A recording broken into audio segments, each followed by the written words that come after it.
Noah did everything just as God commanded him. So, chapter 7. The Lord then said to Noah, "Go into the ark, you and your whole family, because I have found you righteous in this generation.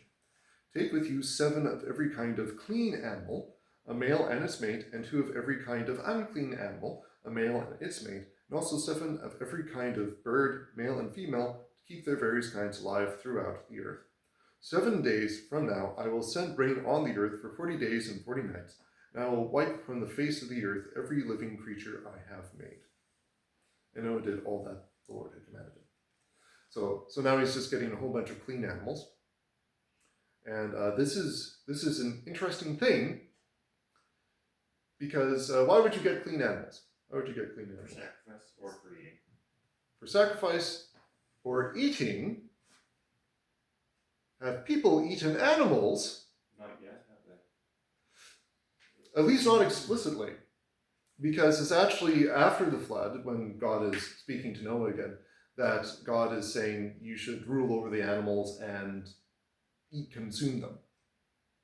So we don't have any specific word before that time that humanity was given the A-OK to consume animals, clean or otherwise. So this is why it's interesting where you have so many of these animals being brought. So yes, you have sacrifices, but you'd also have presumably food, because if a flood raged across the entirety of the earth for a year, or close to, how much plant life will be left? Not a whole lot. Not a whole bunch that would be suitable for, let's say, cultivating, and definitely not for food. You can chow on some seaweed for a while. Okay, but how many varieties of seaweed do you find at Mount Ararat in the Middle East? Exactly. Wherever Mount Ararat is, there's different guesses. So there's a limited food supply once they land. So this seems to be God giving some proviso to Noah and his family so that they can stay alive as they start making their agrarian lifestyle. Also, there's the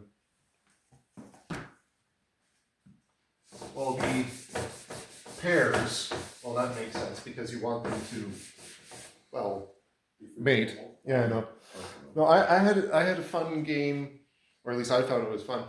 A fun game when I was activities leader for a Bible study, or VBS, Vacation Bible School, and it was Don't Kill the Dinosaurs, because I was trying to think of a game that would incorporate the foosball table at the church, because some of the kids wanted that. I'm like, how do I make this part of it? Okay. So one of the games was I had a whole bunch of plastic animals, and the kids had to find these animals in pairs and bring them in. And there's also figures of dinosaurs. So Don't Kill the Dinosaurs was, like, you have the dinosaurs on the ark, which was the foosball table, and they had to deliver supplies, which was the ball, from one end of the table to the other. So one of the kids would have 1 or 2 of the handles, and they were trying to transport these supplies without knocking down the dinosaurs. The younger kids, because you had everybody do it twice. So the younger kids were at once the worst and the best. There was, I think it was the first round that they had, they only killed 1 dinosaur. But in the next round, I think most of them were doing it by accident. Some of them, I think, were gunning for them. All but 1 of the dinosaurs was killed. And also, if you kill 1 dinosaur, well, that species is gone now because you can't reproduce. What are you going to do? So if you're going to kill 2 of them, at least kill them with the same species. Anyways, so you need 2. But other than that, we're finding some biblical numerology here. So you have 7 pairs. So 7, the number of something. Perfection? Sort of. Holiness? No. Not quite. What took, there was something that took 7 days. Creation. So this number creation, and you can also say perfection in the sense of, well, this is what it took for God to perfect the creation. Yeah. So very, very divine number. You'd also find it as 4 plus 7. Sorry, 4 plus 3. As 3 is the number of Trinity. So God. Yeah. What would the number 4 be? Beginnings? Mm, No, there's something that. Listen, the Hebrew numerology stumps me sometimes.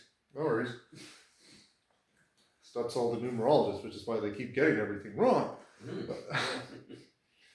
So, how many cardinal directions do you have? 4. Yeah, 4 is Earth. So you have Earth plus God, creation. So you also have the number 40 come up here now. So you have 4 times 10. So you have the Earth. But 10 is... Answer to guess. Well, God says everything will be done in 40 days. So Completion. Completion. Completion. Yeah, so already we're seeing that God is implementing some numbers here to say, like, this is kind of what's going on. So for the destruction of the earth, well, God isn't completely destroying the earth because he's preserving Noah and his household with the ark, but he's also not completely removing the ground from existence. Like, the ground will be forever changed, and I'll get to that in a bit. But he is cleansing the earth. And that'll also become very apparent when we start comparing again the flood to baptism. Mm-hmm. So God is cleansing the earth, preparing it for something. And number 7, so creation, perfection. We find this with the animals that are on there. So God definitely preparing things.